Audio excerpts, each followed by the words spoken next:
And so over the last number of years, my colleagues and I have been developing a framework for understanding well-being that is based on 4 constituents that I will describe.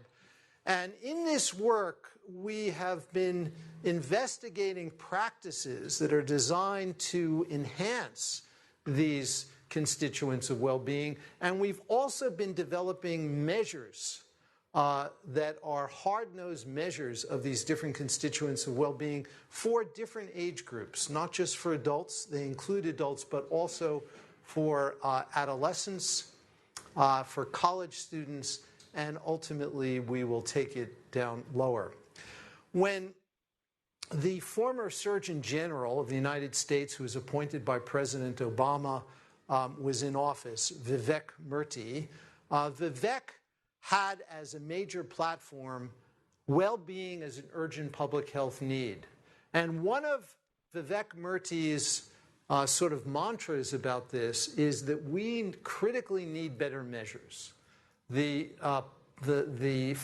paucity of reliable and valid measures of well-being was really constraining the influence of this work.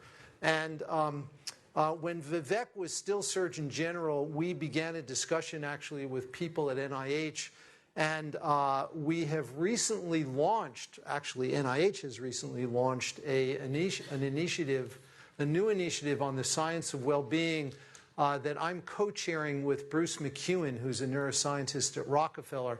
It's just getting off the ground. I'm not sure where it's going to go, but it is a hopeful sign that NIH is beginning to pay at least a little bit of attention to the opposite side of the spectrum in addition to disease.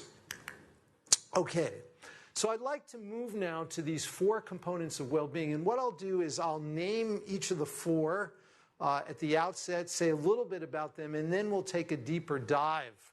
And I'll show you some data pertaining to each of them. And I should also say that there's a lot of psychological research that is going on now on well-being. The vast majority of that work, 99% of it, is based upon self-report measures of well-being, which we believe, while important, are impoverished. And we critically need better measures.